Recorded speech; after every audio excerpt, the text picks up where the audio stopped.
Maman a eu un sourire narquois. Il l'aime elle, pas toi. Laisse-le partir avec la maison et l'argent. J'ai signé les papiers du divorce. Il peut l'avoir elle. Mais la maison et l'argent sont à moi. Bonjour tout le monde. Merci d'être ici avec moi aujourd'hui. Avant de commencer mon histoire, j'aimerais savoir de quelle ville vous nous rejoignez. N'hésitez pas à le partager dans les commentaires. Maintenant, laissez-moi vous emmener dans cette histoire.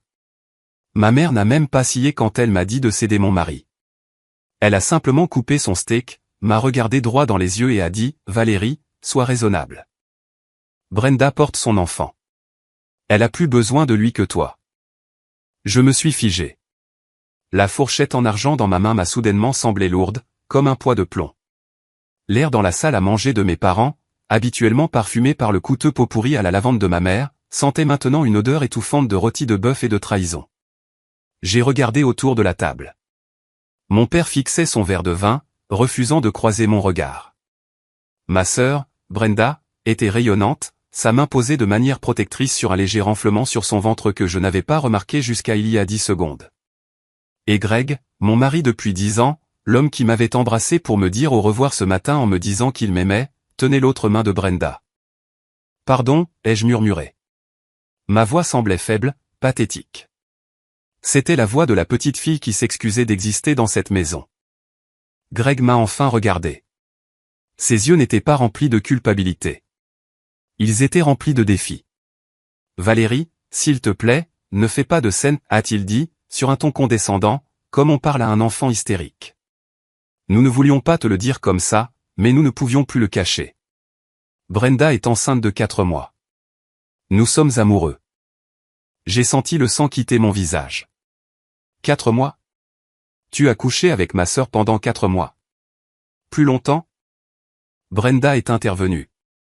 Elle a eu un sourire narquois, un petit plissement cruel de ses lèvres que je connaissais si bien. Peu importe, Val. La chronologie n'a pas d'importance. Ce qui compte, c'est que nous sommes une famille maintenant. Une vraie famille. Quelque chose que tu n'as manifestement pas pu lui donner. Ça m'a fait mal. C'était une attaque directe contre nos problèmes de fertilité, les années de tests négatifs, les nuits où je pleurais dans les bras de Greg pendant qu'il me chuchotait que ça n'avait pas d'importance, que nous nous suffisions. Tout était un mensonge. J'ai regardé ma mère, Joyce.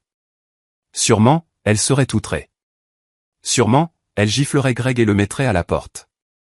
Mais elle a juste pris une gorgée de son vin à la place. Valérie, regarde les faits. Tu es une femme de carrière. Tu voyages tout le temps, tu es toujours obsédée par ton entreprise. Tu es forte. Tu peux survivre seule. Mais Brenda, elle est délicate. Elle a besoin d'un soutien de famille. Et ce bébé, c'est mon petit enfant. Ma chair et mon sang. Je suis aussi ta chair et ton sang, ai-je lancé, ma voix s'élevant. Il est mon mari. Techniquement, a grogné mon père, Harold. Il a finalement levé les yeux. Mais le mariage est pratiquement terminé, n'est-ce pas? Vous vous êtes éloignés. Nous le voyons tous. Greg est heureux avec Brenda. Regarde-les. J'ai regardé. Il ressemblait à une parodie grotesque d'un couple heureux. Mon mari et ma petite sœur. La nausée m'a frappé comme une vague violente. Je me suis levé, ma chaise raclant bruyamment contre le parquet. Assieds-toi, Valérie, a ordonné ma mère.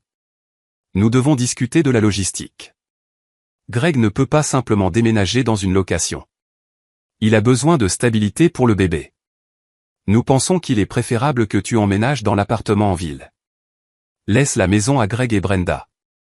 C'est un bon district scolaire, et c'est près de chez nous pour que nous puissions aider avec le bébé. Ma bouche s'est ouverte. Vous voulez que je déménage de ma propre maison? La maison que j'ai achetée? La maison dont je paie l'hypothèque? C'est aussi la maison de Greg, a dit ma mère d'un ton dédaigneux. La Californie est un état de communauté de biens, n'est-ce pas? Ou Washington.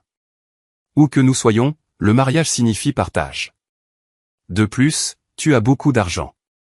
Tu peux en acheter une autre. Ne sois pas avide, Valérie. C'est inconvenant. Avide.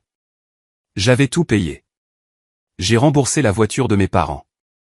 J'ai payé les 3 tentatives ratées de Brenda à l'université. J'ai payé les projets d'entreprise de Greg qui n'ont jamais rapporté un centime. Et maintenant, j'étais avide de vouloir garder ma propre maison.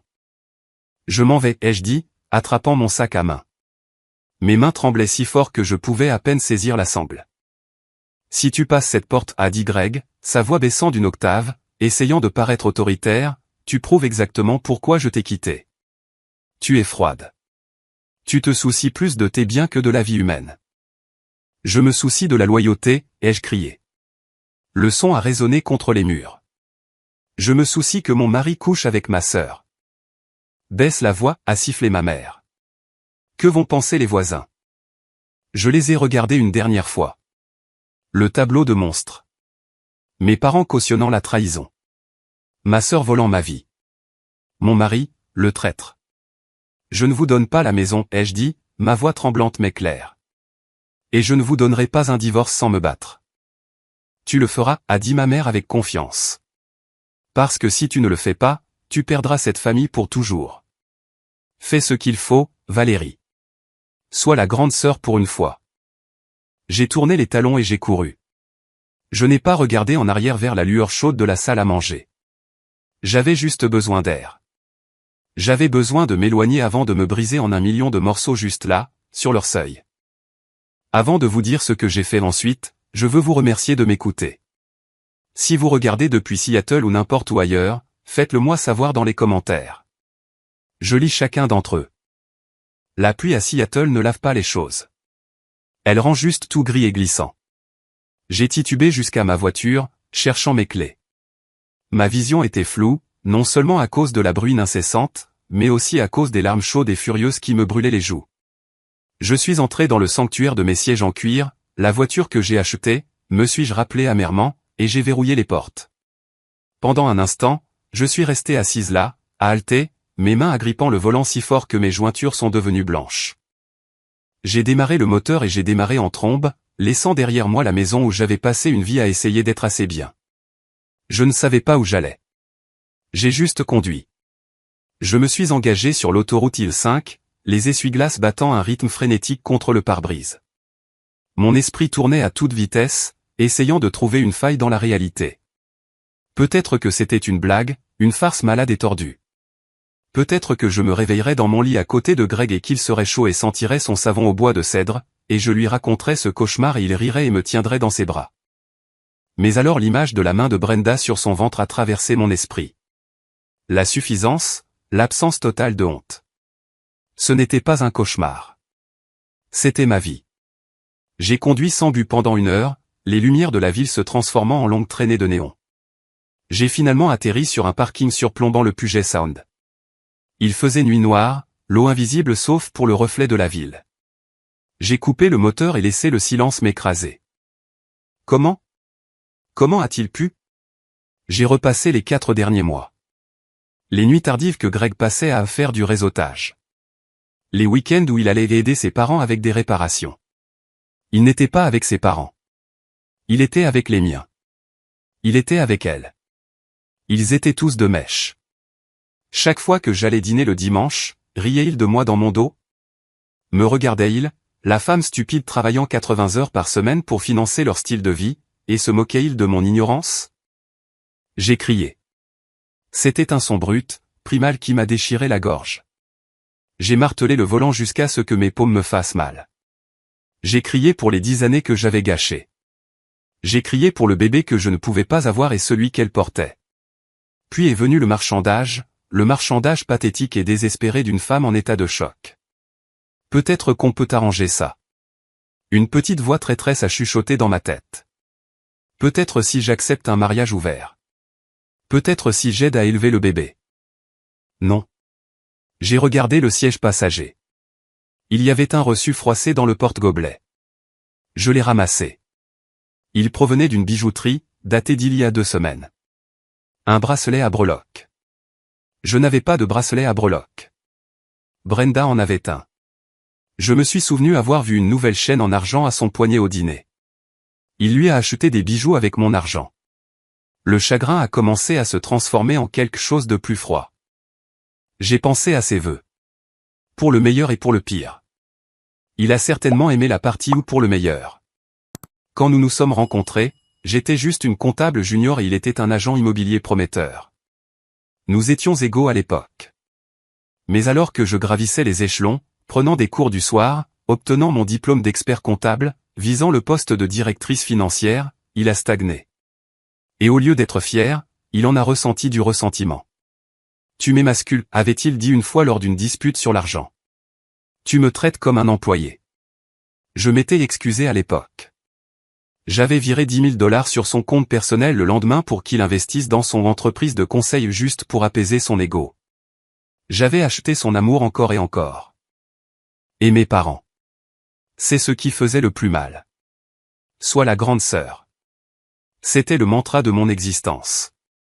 Brenda est sensible, Valérie. Brenda a besoin d'aide, Valérie. C'est toi la forte. Être forte n'était qu'un euphémisme pour être utilisé. Il ne m'aimait pas pour qui j'étais. Il m'aimait pour ce que je fournissais. J'étais la mule de la famille, portant la lourde charge pour que Brenda puisse gambader légèrement. J'ai regardé mon téléphone. 5 appels manqués de ma mère. Un texto de Greg, arrête d'être dramatique. Reviens et nous pourrons parler du calendrier de déménagement. Calendrier de déménagement. Il planifiait déjà comment disposer mes meubles dans sa nouvelle vie. Je n'ai pas répondu. J'ai redémarré la voiture. Les larmes avaient cessé. Mes yeux étaient secs et granuleux, et il y avait une douleur creuse dans ma poitrine que je savais qu'elle resterait là longtemps. Mais en sortant de la place de parking, le déni avait disparu. La réalité était une pierre froide et dure dans mon ventre. Il voulait une guerre. Il voulait ma maison. Il voulait mon argent. Il pensait que je me laisserais faire parce que je m'étais toujours laissé faire. Il pensait que j'étais faible parce que j'étais gentille. Je suis rentré chez moi, dans ma maison, non pas pour faire mes cartons, mais pour sécuriser le périmètre. Je n'allais pas dans l'appartement du centre-ville.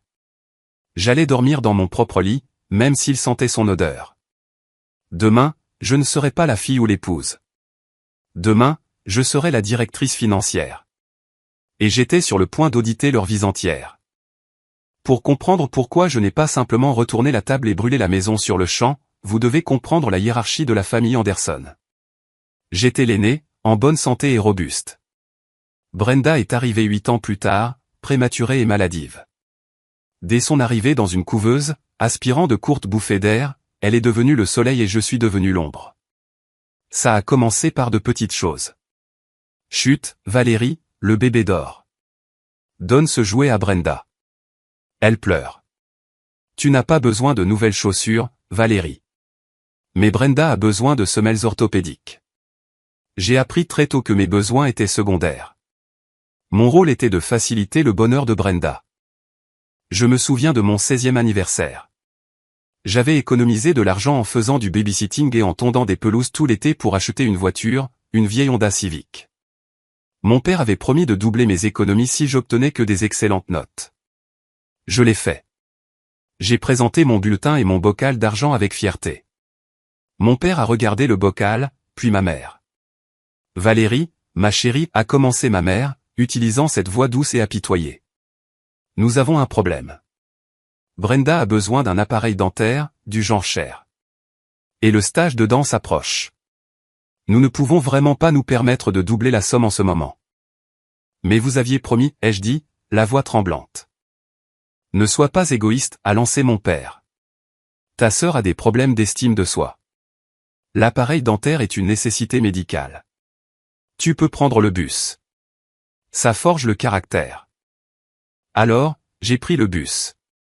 Brenda a eu son appareil et son stage de danse. Elle a abandonné le stage après 2 jours parce que c'était trop dur, et l'argent avait disparu. Je n'ai jamais eu la somme doublée pour la voiture. J'ai acheté la Honda entièrement par moi-même 2 ans plus tard. C'était le schéma. Je travaillais. Brenda recevait. Le pire incident, celui qui aurait dû m'avertir de ce dont elle était capable, s'est produit lors de mon bal de fin d'année. J'avais acheté une magnifique robe vert émeraude. J'avais fait des doubles services au restaurant pour me la payer. Elle était suspendue dans mon placard, emballée dans du plastique, symbole de la seule nuit où je serais belle et spéciale. 2 jours avant le bal, je suis rentré à la maison pour trouver Brenda, alors âgée de 10 ans, dans ma chambre. Elle portait la robe. Elle traînait par terre, et elle avait pris des ciseaux pour couper l'ourlet parce qu'il était trop long pour elle. Elle tournait sur elle-même, jouant à la princesse. « Qu'est-ce que tu fais » ai-je hurlé. Elle a trébuché. Les ciseaux ont fait une longue déchirure en plein dans le corsage. J'ai pleuré. Je suis littéralement tombé par terre et j'ai sangloté. Ma mère est arrivée en courant. Quand elle a vu la robe abîmée et le visage coupable de Brenda, elle n'a pas grondé Brenda. Elle s'est tournée vers moi. « Valérie, tu n'aurais pas dû la laisser là où elle pouvait l'atteindre. Ce n'est qu'une enfant. Elle voulait être comme sa grande sœur. Elle l'a ruinée, ai-je crié. Je ne peux pas la porter. On peut l'épingler, a dit maman d'un ton dédaigneux. Arrête de surréagir. Tu fais pleurer Brenda. Et voilà. Brenda pleurait de fausses larmes de crocodile, et soudain, j'étais la méchante. J'ai porté une robe empruntée au bal qui ne m'allait pas. Brenda a eu une glace pour apaiser son traumatisme causé par mes cris. Cette dynamique nous a suivis à l'âge adulte. Je suis allé à l'université avec des bourses et des prêts. Brenda y est allée aux frais de mes parents, a abandonné, est allée en école d'esthétique, a abandonné, puis s'est retrouvée en Europe pendant 1 an, financée par une carte de crédit que mon père m'a finalement demandé d'aider à rembourser parce que les intérêts nous tuent. Val, et tu as ce super travail maintenant. J'ai payé. C'est la maladie d'être l'enfant de l'ombre. On pense que si on paie assez, si on règle assez de problèmes, peut-être qu'ils vous regarderont enfin avec la même adoration qu'ils accordent à l'enfant chéri. Je pensais pouvoir acheter leur amour. Quand j'ai présenté Greg à la famille, j'ai cru avoir enfin quelqu'un dans mon équipe. Il a vu comment il me traitait. Tes parents sont fous, m'a-t-il dit après notre premier Noël, en regardant Brenda ouvrir une pile de cadeaux pendant que je recevais un calendrier et une paire de chaussettes. Je vais prendre soin de toi, Val. Tu ne seras jamais au second plan avec moi. Je me suis accroché à ces mots. Je l'ai épousé en y croyant. Je n'avais pas réalisé que Greg était essentiellement une version masculine de Brenda, peu sûr de lui, se sentant tout dû, et cherchant un hôte. Il ne voulait pas me sauver de ma dynamique avec ma famille. Il voulait s'y insérer.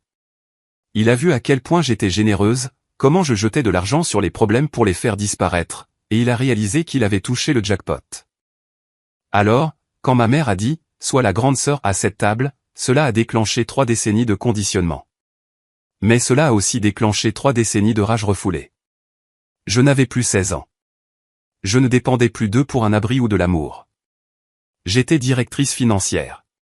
Je gérais des millions de dollars. Je virais des personnes incompétentes pour gagner ma vie. Et alors que j'étais assise dans ma maison cette nuit-là, fixant le plafond, j'ai réalisé que ma famille était un mauvais investissement, un actif toxique, et qu'il était temps de liquider. Le lendemain matin, je me suis réveillé dans un lit froid et vide. Pendant une fraction de seconde, j'ai tendu la main vers Greg, ma mémoire musculaire s'attendant à sa chaleur. Puis la réalité s'est abattue sur moi comme un coup physique. Il n'était pas là. Il était probablement avec elle. Je me suis traîné hors du lit et je suis entré dans son bureau à domicile, ou plutôt, sa salle de jeu que nous appelions un bureau pour préserver sa dignité. Quand j'ai rencontré Greg, il était agent immobilier. Il n'était pas le meilleur, mais il avait du charme. Il avait du potentiel. J'étais attiré par sa nature facile à vivre, qui équilibrait mon tempérament hyperactif. Il était le rêveur. Ça semblait être une bonne combinaison. Mais alors que ma carrière décollait, la sienne stagnait. Je suis devenu associé dans mon cabinet, le marché s'est effondré, et il a vendu 0 maison en 1 an. Ce n'est pas grave, lui avais-je dit. Je gagne assez pour nous deux. Prends ton temps. Trouve ce que tu veux faire. C'était mon erreur. Je lui ai donné un coussin, et il a décidé de faire une sieste dessus pendant 5 ans.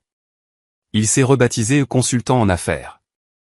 C'était un titre vague qui signifiait qu'il passait toute la journée sur LinkedIn et Reddit, rencontrant occasionnellement un ami pour déjeuner afin de réfléchir à des idées qui ne se matérialisaient jamais. Il a cessé de contribuer à l'hypothèque. Puis il a cessé de payer les factures de services publics. Puis il a cessé d'acheter des provisions. Lentement, insidieusement, je suis devenu l'unique soutien de famille. L'argent ne me dérangeait pas au début. Je l'aimais, mais l'attitude me dérangeait. Moins il gagnait, plus il devenait arrogant. C'était un mécanisme de défense. Je le savais. Il se sentait petit, alors il devait se comporter en grand. Il a commencé à critiquer mes dépenses.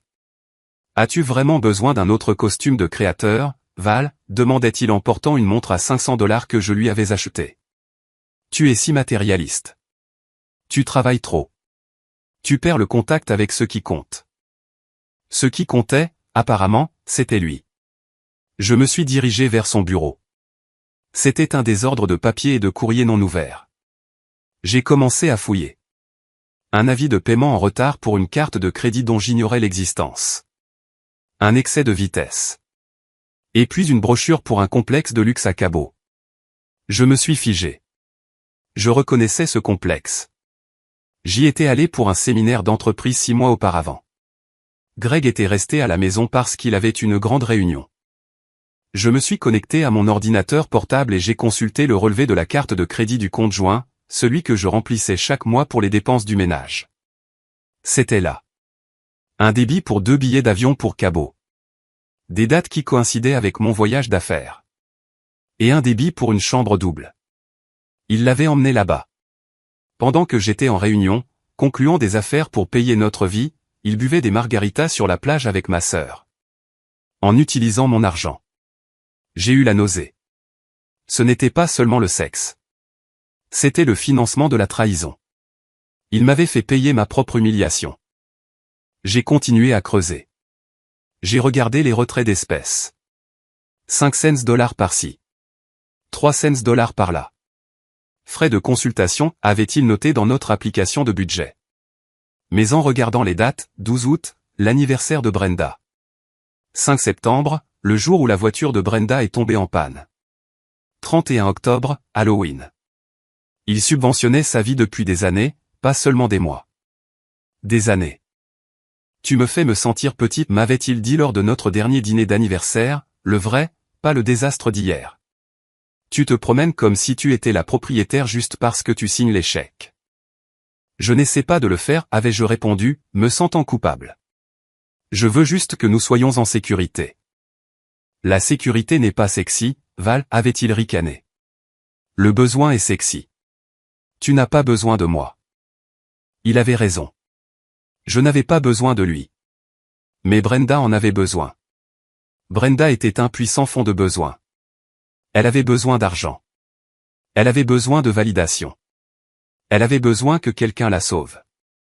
Greg ne pouvait pas se sauver lui-même, mais il pouvait prétendre sauver Brenda en utilisant mes ressources. C'était une symbiose parasitaire. Il se sentait comme un grand homme, et elle obtenait tout gratuitement. J'ai claqué l'ordinateur portable. Ma tristesse s'évaporait, remplacée par une clarté froide et vive. Ce n'était pas une tragédie. C'était un vol. J'ai regardé autour de moi les choses que je lui avais achetées. L'ordinateur de jeu haut de gamme. La chaise ergonomique. Le maillot de basket dédicacé sur le mur. C'était une sangsue belle, charmante et manipulatrice. Et il avait commis une erreur fatale. Il pensait que parce que j'étais généreuse, j'étais stupide. Il pensait que parce que je l'aimais, je ne vérifierais pas les comptes. Mais je suis directrice financière. Je vérifie tout. J'ai entendu la porte d'entrée s'ouvrir en bas. Des pas lourds. Il était là. J'ai pris une profonde inspiration, j'ai lissé mes cheveux et je me suis levé. L'épouse en larmes avait disparu. L'auditrice était là. Greg est entré dans la maison comme s'il en était le propriétaire. Il n'avait pas l'air plein de remords. Il avait l'air agacé, comme un homme dérangé par une corvée fastidieuse. Il portait une pile de boîtes en carton aplatie sous son bras. « Valérie, a-t-il dit en me voyant en haut des escaliers. Je suis content que tu sois là. Nous devons accélérer les choses. » J'ai descendu les escaliers lentement, ma main glissant sur la rampe que j'avais poncée et teinte moi-même il y a 3 ans. Accélérer quoi, exactement? La transition, a-t-il dit en laissant tomber les boîtes dans l'entrée. Brenda est hormonale. Elle est stressée. Le bébé peut sentir le stress, tu sais. Nous devons nous installer ici d'ici le week-end pour que je puisse préparer la chambre d'enfant. Je me suis arrêté sur la dernière marche, le regardant dans les yeux. Tu ne vas pas préparer une chambre d'enfant dans ma maison, Greg. Il a levé les yeux au ciel. Ça y est. J'ai dit à ta mère que tu serais difficile. Écoute, Val, soyons adultes. Cette maison a 4 chambres. C'est trop grand pour une personne. Tu n'es jamais là de toute façon. Tu vis au bureau. Brenda et moi fondons une famille. Nous avons besoin de l'espace. C'est juste logique. Logique? J'ai laissé échapper un rire sec et incrédule. La logique voudrait que tu déménages dans un appartement que tu peux te permettre, ce qui, d'après mes calculs, est une boîte en carton sous l'autoroute. Son visage s'est assombri. Le charme s'est évaporé, révélant la méchanceté en dessous. Ne commence pas avec ton truc sur l'argent. C'est tout ce que tu as, n'est-ce pas? De l'argent. Tu penses que ça te rend meilleur que tout le monde. Ça paie l'hypothèque, ai-je dit calmement. Ce que tu n'as pas fait depuis 5 ans. J'ai contribué d'autres manières, a-t-il crié, le visage rouge. J'ai géré la maison. Je me suis occupé des choses. Je t'ai apporté un soutien émotionnel. Tu as couché avec ma sœur, ai-je répliqué. C'est ça, le soutien émotionnel. J'ai couché avec elle parce qu'elle m'apprécie. Il s'est rapproché, essayant d'utiliser sa taille pour m'intimider. Avant, ça marchait. Ça n'a pas marché aujourd'hui. Elle me regarde comme si j'étais un homme, pas un compte en banque. Tu m'as repoussé, Valérie. Tu étais froide. Tu étais distante. Tu étais pratiquement stérile. Le mot est resté en suspens dans l'air. Stérile. Il savait à quel point ça faisait mal. Il connaissait les injections de FIV, les hormones, la dévastation de chaque résultat négatif. Il utilisait ma douleur comme une arme pour justifier son adultère. J'ai essayé de te donner un enfant, ai-je murmuré, ma voix tremblant légèrement malgré tous mes efforts. J'ai fait subir un enfer à mon corps. Ouais, ben, ça n'a pas marché, a-t-il dit cruellement. Brenda, c'est juste arrivé. Naturel. Facile. C'est peut-être un signe, Val. Peut-être qu'on n'était pas fait pour se reproduire. Peut-être que la nature savait que tu n'avais pas l'étoffe d'une mère. Une gifle aurait fait moins mal. Mais je ne l'ai pas frappé. Je l'ai juste regardé fixement, mémorisant ce moment. C'était la conclusion dont j'avais besoin. Il n'y avait plus d'amour ici. Juste une pourriture qui devait être excisée. Prends tes affaires, ai-je dit, ma voix devenant glaciale. Prends tes effets personnels, tes vêtements, tes articles de toilette. Tu ne prends pas l'électronique. Tu ne prends pas les meubles. Et tu ne prends certainement pas la voiture. Hors de question, a-t-il ricané. C'est un bien commun. J'ai parlé à un ami avocat. La moitié de tout est à moi. Y compris cette maison, mon plan de retraite. Enfin, ton plan de retraite, puisque nous sommes mariés. Il a eu un sourire narquois. Alors, tu peux faciliter les choses.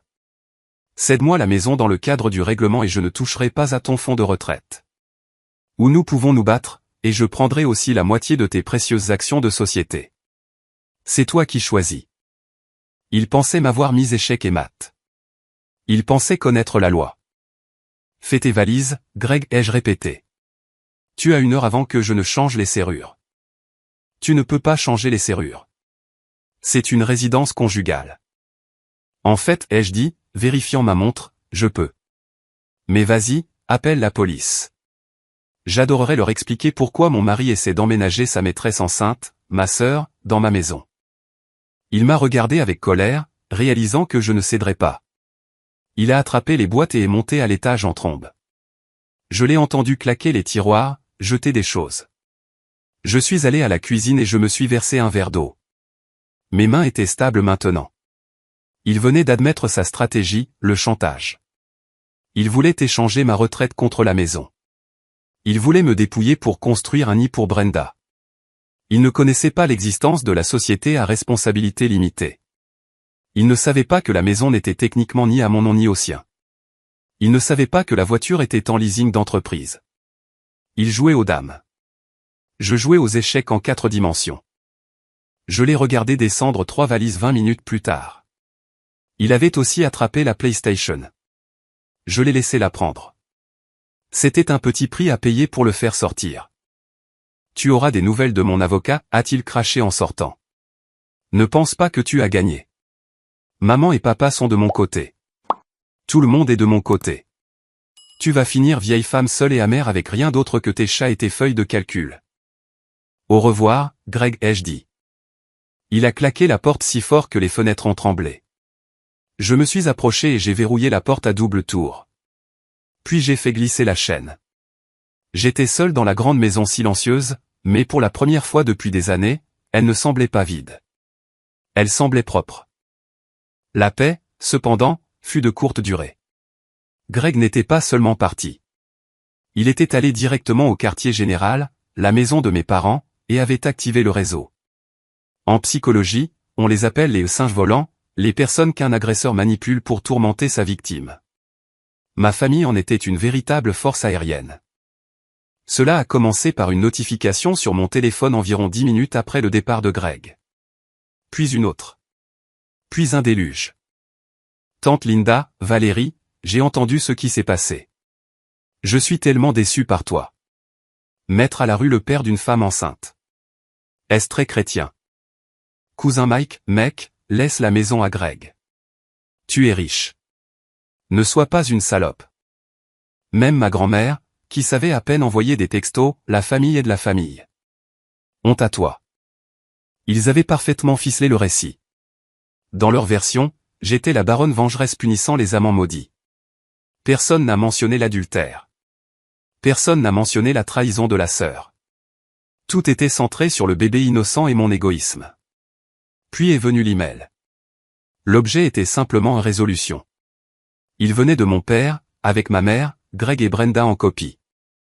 Je me suis assise à l'îlot de ma cuisine et je l'ai ouvert. Valérie. Nous sommes consternés par ton comportement aujourd'hui. Renvoyer Greg alors qu'il essayait d'être civil était inutile. Nous devons régler cette affaire en privé sans avocats coûteux qui ne feront que drainer les ressources familiales. Voici la proposition sur laquelle nous nous sommes mis d'accord en famille. Tu transféreras immédiatement l'acte de propriété de la maison de Maple Street à Greg et Brenda. Cela assurera la stabilité de ton neveu et nièce. Tu verseras une pension alimentaire à Greg pour une période de 5 ans, considérant qu'il a sacrifié sa carrière pour soutenir la tienne. J'ai éclaté de rire en lisant ça. Sacrifier quoi? Son meilleur score à Call of Duty? 3. Tu paieras une somme forfaitaire de $50 000 pour douleur et souffrance causée à Brenda pendant cette transition. 4. Tu accepteras un divorce rapide et sans contestation. En échange, Greg acceptera de ne pas réclamer 50% de tes actions actuelles de la société. C'est une offre généreuse, Valérie. Si tu refuses, nous soutiendrons Greg dans une bataille juridique complète. Nous témoignerons que tu es émotionnellement abusive et négligente. De plus, n'oublie pas que tu es la marraine de cet enfant. Ne punis pas un bébé innocent à cause de ta jalousie. Avec amour. Papa. J'ai regardé l'écran, ma vision se brouillant de rage. Il voulait que je paie Brenda pour douleur et souffrance. Il voulait que je paie une pension alimentaire à un homme qui m'avait volé. Et la menace, il témoignerait contre moi. Mes propres parents étaient prêts à se parjurer pour me détruire, juste pour soutenir Brenda. C'était d'une audace à couper le souffle. Ils misaient sur ma culpabilité. Ils misaient sur le fait que j'avais passé ma vie entière à essayer de leur plaire. Ils pensaient que s'ils insistaient assez fort, la vieille Valérie, la sœur de l'ombre, plierait juste pour faire cesser les cris. J'ai commencé à taper une réponse furieuse. Êtes-vous fou? Il m'a trompé. C'est ma sœur. Mais mon doigt a hésité au-dessus du bouton d'envoi. Non, c'est ce qu'il voulait. Il voulait une réaction émotionnelle. Il voulait que je m'engage, que je discute, que je plaide. Si je discutais, je négociais. Et on ne négocie pas avec des terroristes. J'ai supprimé le brouillon. À la place, j'ai imprimé l'email. J'ai imprimé les textos. Je suis allé à mon bureau et j'ai imprimé les relevés bancaires montrant le vol de Greg. J'ai imprimé les reçus de cartes de crédit pour le voyage à Cabo. J'ai créé un dossier physique. Étiquette, guerre. Mon téléphone a sonné. C'était ma mère. J'ai laissé aller à la messagerie vocale. Il a sonné de nouveau. Papa. Messagerie vocale. Puis le téléphone fixe a sonné. Ils étaient implacables. J'ai débranché le téléphone fixe. J'ai mis mon portable en mode ne pas déranger, n'autorisant que les appels de mon cercle intime, qui était malheureusement une liste très courte. J'ai ressenti une soudaine vague d'isolement. J'avais perdu tout le monde. Mon mari, ma sœur, mes parents, ma famille élargie. Même les voisins pourraient se retourner contre moi une fois que les ragots se répandraient. J'étais la méchante de leur histoire, et rien de ce que je dirais ne changerait cela parce que la vérité était gênante pour eux. La vérité les obligerait à admettre que Brenda était une briseuse de ménage et Greg un perdant. Il était plus facile de me peindre comme le monstre. Je me suis approché de la fenêtre et j'ai regardé la pluie. J'avais besoin d'un allié. J'avais besoin de quelqu'un qui connaissait la vraie histoire. Et puis, comme invoqué par mon désespoir, un taxi jaune s'est garé dans mon allée. Une femme en est sortie, luttant avec une énorme valise à imprimer léopard et un parapluie trempé. Sarah, ma colocataire d'université, ma demoiselle d'honneur, qui m'avait dit le jour de mon mariage, je lui donne 5 ans, mais je te soutiens. Elle vivait à New York. Je ne l'avais pas encore appelée parce que j'avais trop honte. Mais elle était là, marchant dans mon allée comme un général arrivant sur le front. J'ai ouvert la porte, et avant que je puisse dire un mot, elle a laissé tomber sa valise, a regardé mon visage taché de larmes et a dit « J'ai vu la publication Facebook de Brenda sur le bébé miracle. Je suis là pour t'aider à enterrer le corps. » Métaphoriquement. Ou littéralement. J'ai apporté une pelle. J'ai éclaté en sanglots, mais cette fois, c'était des larmes de soulagement. Sarah ne m'a pas serré doucement dans ses bras. Elle m'a serré férocement, comme si elle essayait de maintenir mes morceaux brisés ensemble par la seule force de sa volonté. Elle m'a traîné dans le salon, a enlevé ses talons et a ouvert une bouteille de vin que j'avais gardée pour une occasion spéciale. C'est une occasion spéciale, a-t-elle déclaré, versant 2 verres énormes.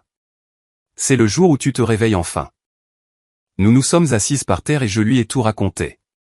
Le dîner, le trajet en voiture, les textos, l'email de mon père. Quand je lui ai montré l'email, Sarah n'est pas devenue triste. Elle est devenue furieuse. Elle a fait les 100 pas dans mon salon, gesticulant sauvagement avec son verre de vin. Douleur et souffrance pour Brenda, a-t-elle crié. Elle a couché avec ton mari. La seule douleur qu'elle devrait ressentir, c'est la honte d'être un être humain terrible. Et tes parents. Val, je te dis depuis 20 ans qu'ils sont toxiques, mais ça. C'est une trahison de niveau biblique. Ils ont dit qu'ils témoigneraient contre moi, ai-je dit doucement. Ils ont dit que j'étais abusive. Qu'ils le fassent, a dit Sarah, s'agenouillant devant moi et me saisissant les épaules. Écoute-moi, Valérie. Regarde-moi. Tu n'es pas la victime ici. Tu es la banque, et ils sont terrifiés. Terrifiés, ai-je reniflé. Ils ont l'air plutôt confiants. C'est de l'esbrouf, a dit Sarah. Réfléchis. Greg n'a pas de travail. Brenda n'a pas de travail. Tes parents sont à la retraite et vivent d'un revenu fixe plus les aides que tu leur donnes. Si tu coupes le robinet d'argent, ils meurent de faim. Ils t'attaquent parce qu'ils ont besoin que tu cèdes avant que tu ne réalises que tu as toutes les cartes en main. Elle avait raison. J'avais été tellement concentré sur la blessure émotionnelle que je n'avais pas regardé le paysage stratégique. Il veut la maison, ai-je dit. Il pense que c'est un bien commun. Laisse-le, a demandé Sarah. Elle savait que j'étais méticuleuse avec les finances. Val, dis-moi que tu n'as pas mis ce perdant sur l'acte de propriété.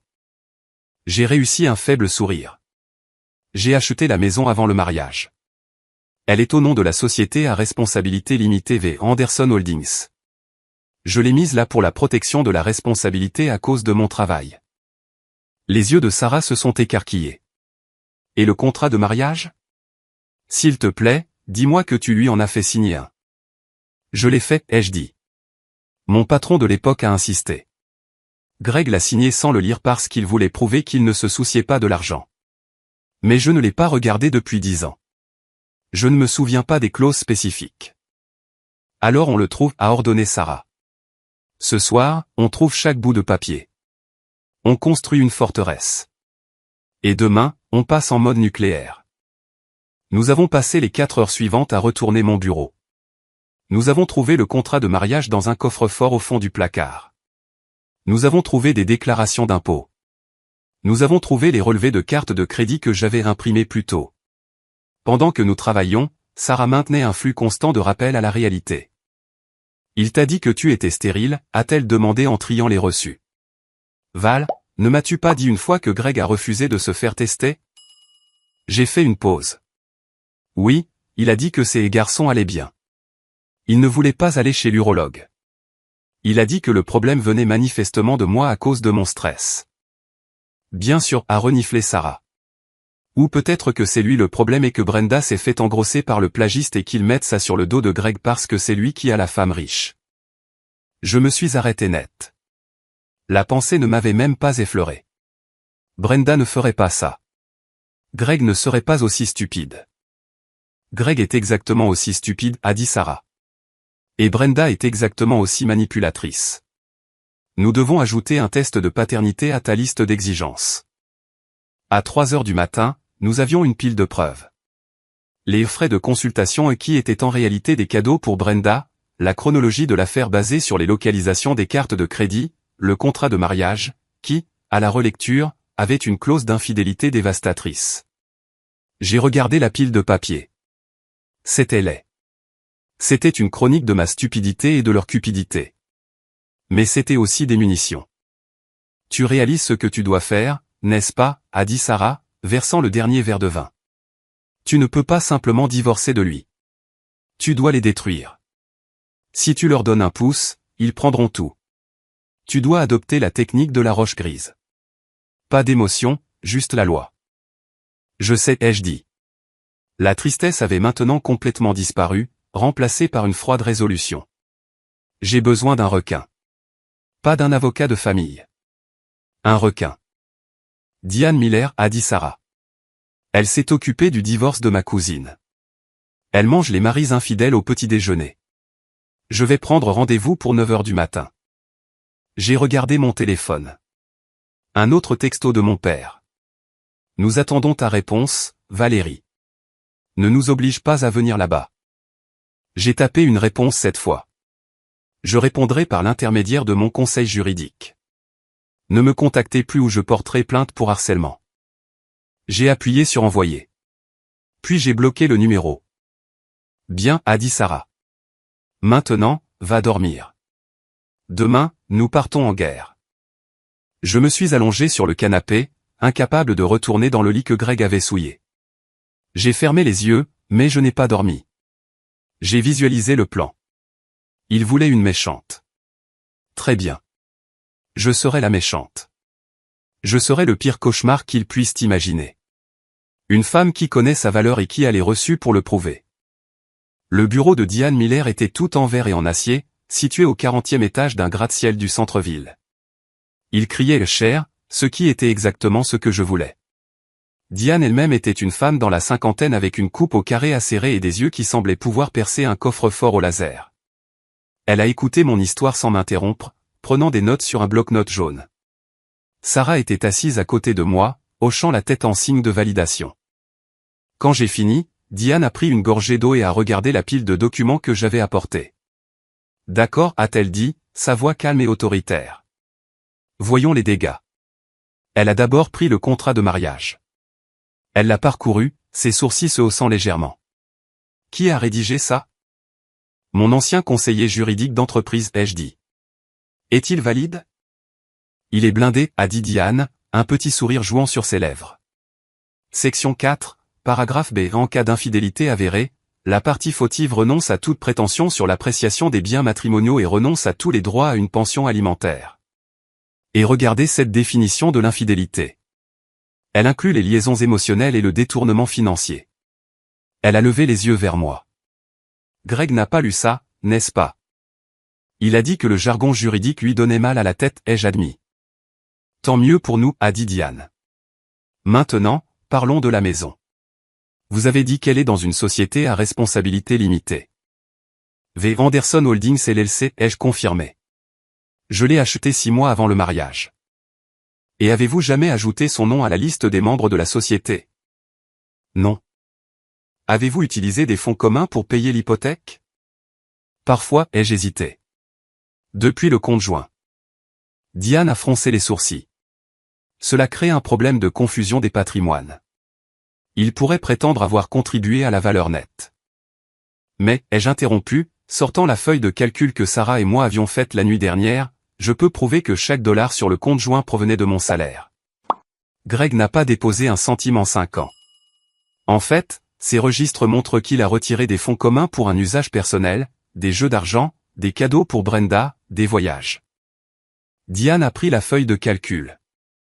Ses yeux ont parcouru les colonnes. Il a dépensé 15 000 $ au poker en ligne l'année dernière? Apparemment, ai-je dit. J'ai senti une bouffée de honte. Je n'avais pas vérifié les détails. Je payais juste le solde total. C'est du détournement de fonds, a déclaré Diane. Il prenait des fonds confiés au partenariat matrimonial et les détournait à des fins illicites. Nous pouvons soutenir que toute valeur nette qu'il prétend avoir constituée a été annulée par le vol. Elle s'est penchée en arrière dans son fauteuil. Valérie, voici la situation. Légalement, vous êtes dans une position très forte. Mais en pratique, ces cas sont compliqués. Les juges détestent les drames familiaux. Si nous allons au tribunal, cela prendra 2 ans. Vos parents témoigneront. Ce sera laid. Je m'en fiche, ai-je dit. Je veux qu'il n'ait rien. Je comprends, a dit Diane. Mais il y a une manière plus intelligente. Nous faisons appel à leur cupidité. Elle a exposé le plan. Nous appelons ça le piège de miel. Ils pensent que vous êtes émotive et faible, a expliqué Diane. Ils pensent que vous êtes désespéré de maintenir la paix. Alors, nous jouons là-dessus. Nous rédigeons un accord de séparation. Nous faisons en sorte qu'il semble que vous leur donniez exactement ce qu'ils veulent. Un divorce rapide pour qu'ils puissent se marier et être une vraie famille. Mais dans les petits caractères, nous clarifions la division des biens sur la base des termes stricts du contrat de mariage et de la propriété de la société. Ils ne signeront pas ça, a dit Sarah. Ils le feront s'ils ne le lisent pas, a répliqué Diane. Ou s'ils pensent obtenir quelque chose de mieux. Nous le structurons de manière à ce que Greg renonce à ses droits sur la valeur potentielle de vos actions de société, qu'il pense être énorme, en échange de votre promesse de ne pas le poursuivre pour la dette de jeu et la fraude. Mais je garde la maison, ai-je demandé. Absolument, a dit Diane. La maison reste avec la société. L'accord stipulera que Greg quitte la propriété à la finalisation du jugement de divorce. Mais nous le formulons dans un langage qui le fait paraître comme une transition temporaire. Nous les laissons croire qu'ils gagnent jusqu'à ce que l'encre soit sèche. C'est risqué, ai-je dit. Cela repose sur leur arrogance. Diane était d'accord. D'après ce que vous m'avez dit, Greg et votre sœur ne sont pas des gens soucieux des détails. Ils sont opportunistes. Ils verront un divorce rapide et une renonciation aux poursuites, et ils signeront. J'ai pensé au visage de Greg quand il a quitté la maison. Tu n'es qu'une vieille femme amère avec tes feuilles de calcul. Il m'a sous-estimé. Il l'avait toujours fait. Faisons-le, ai-je dit. Une dernière chose, a ajouté Diane. Nous devons sécuriser vos actifs immédiatement. Annulez toutes les cartes de crédit. Gelez les comptes joints. Déplacez votre virement direct aujourd'hui. Tout de suite. Il le remarquera, ai-je dit. Il va paniquer. Qu'il panique, a dit Diane froidement. Il a dépensé votre argent pour sortir avec votre sœur. La fête est terminée. En quittant le bureau de Diane, je me sentais plus légère que je ne l'avais été depuis des années. J'avais un plan. J'avais une équipe. Je suis allé directement à la banque. Je me suis assise avec un directeur et j'ai systématiquement démantelé la vie financière que Greg et moi avions construite. J'ai fermé les cartes de crédit. Je les retirées en tant qu'utilisateur autorisé. J'ai transféré la majeure partie des économies sur un nouveau compte uniquement à mon nom.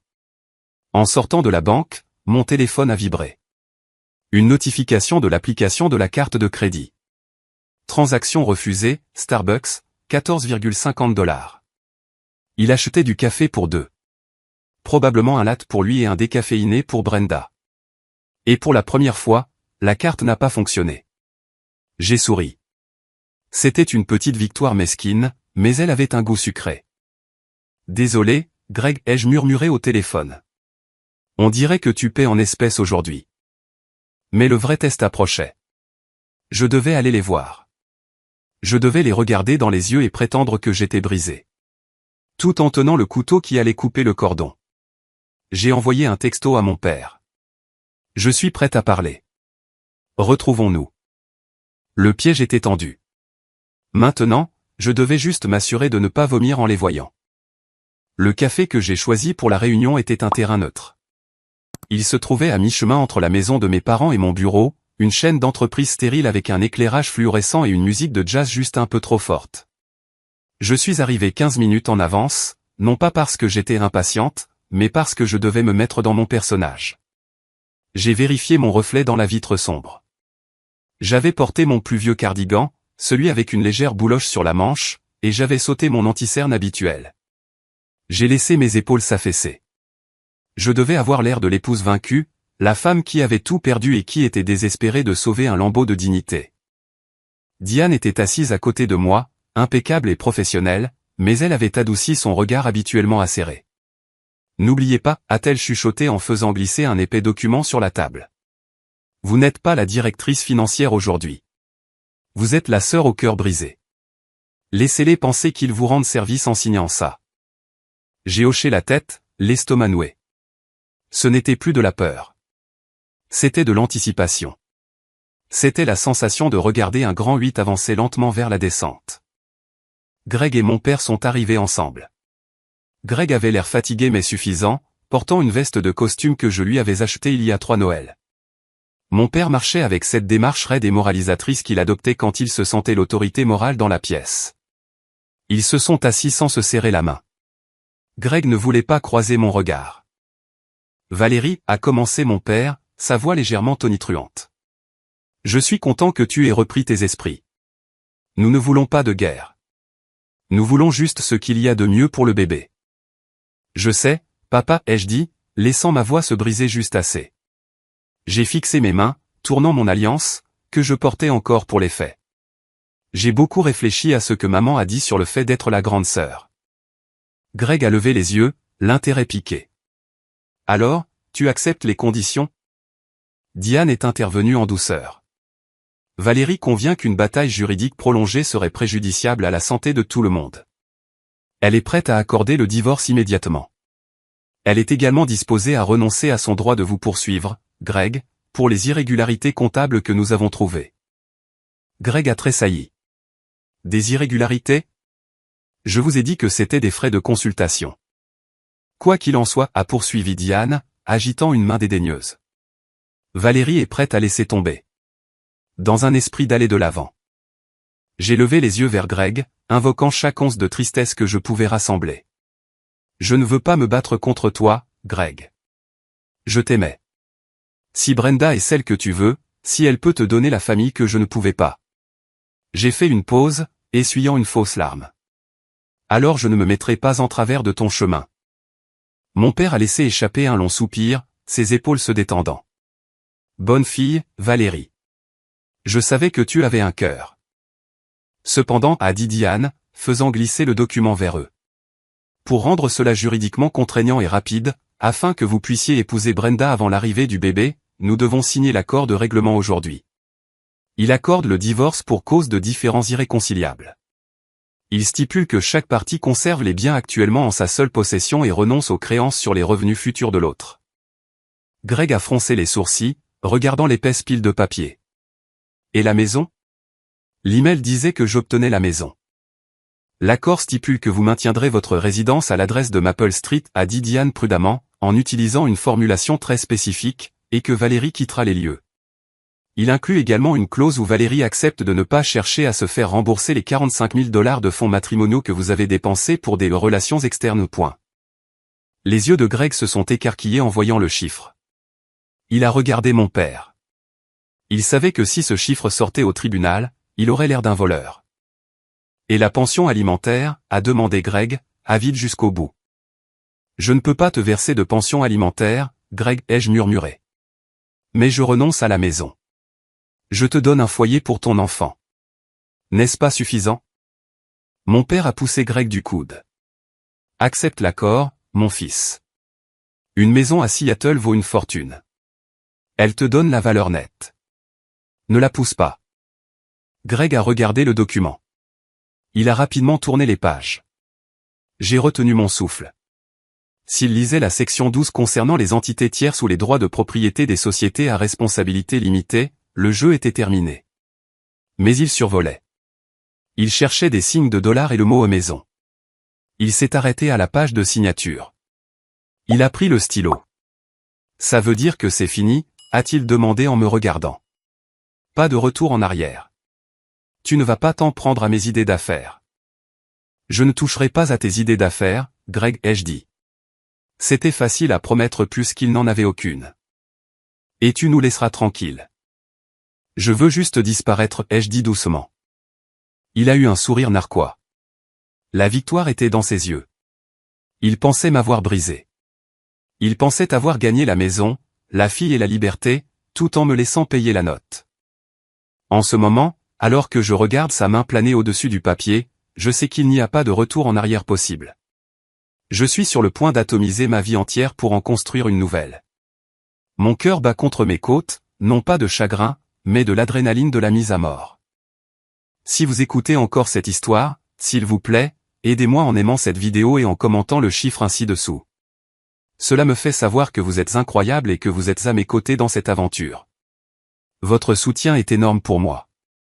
Commentez un pour que je puisse vous voir. Et maintenant, voyons ce qui se passe quand l'encre touche le papier. Greg a signé. Le son du stylo grattant contre le papier était fort dans le café silencieux.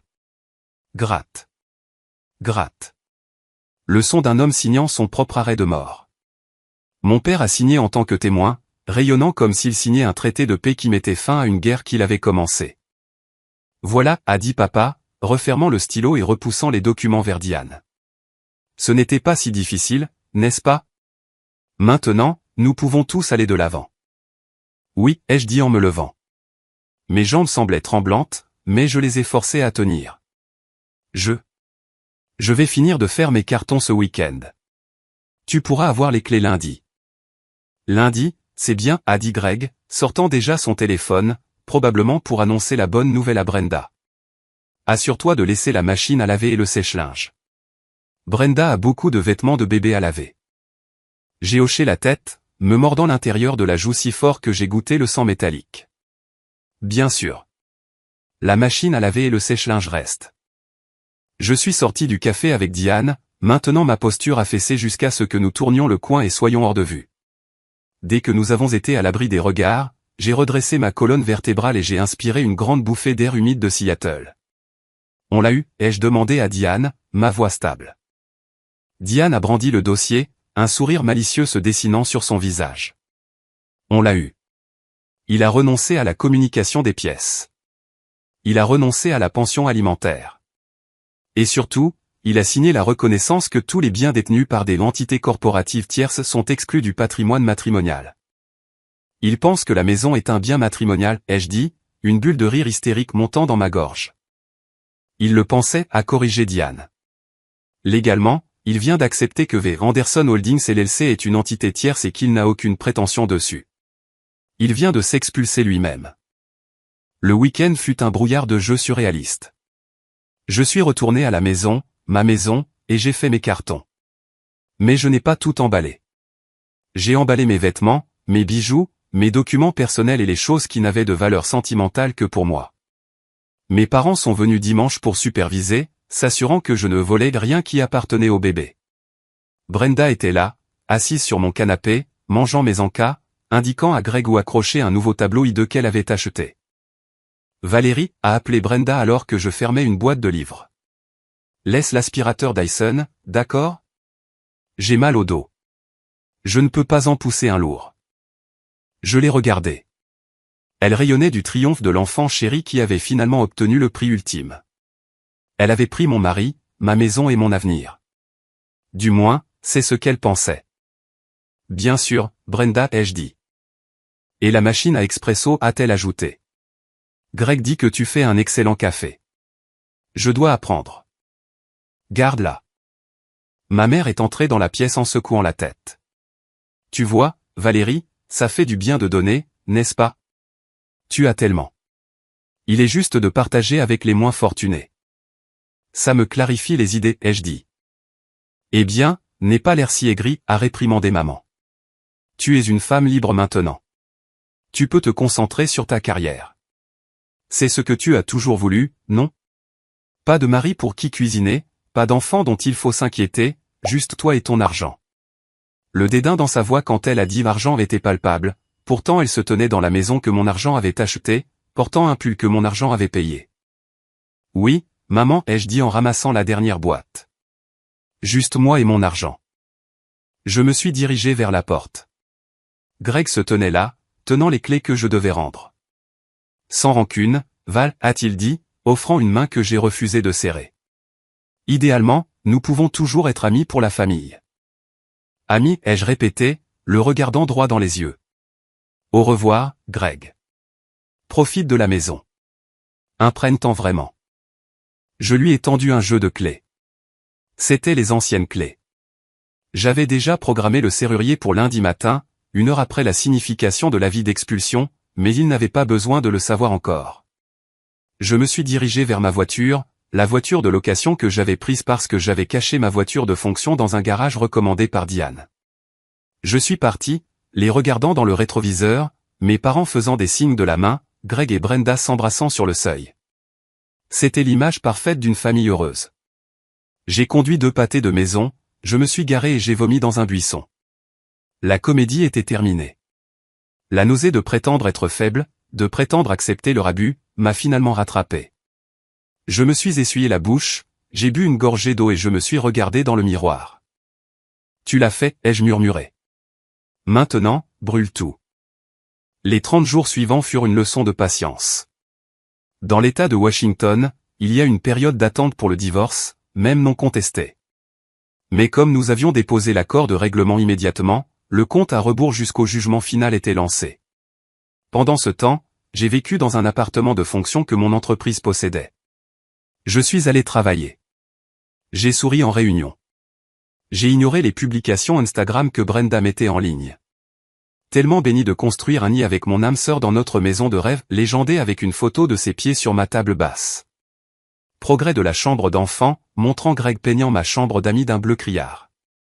Chaque photo était une preuve que je sauvegardais au cas où. Mais la véritable arme était les documents que Diane avait déposés. Laissez-moi vous expliquer exactement comment le piège fonctionnait, car si vous êtes une femme avec des biens, vous devez le savoir. Il y a 10 ans, mon mentor m'a dit, Valérie, ne possède jamais rien en ton nom propre si tu peux l'éviter. Mets-le dans une société à responsabilité limitée. Ça te protège des poursuites judiciaires, et ça te protège de la vie.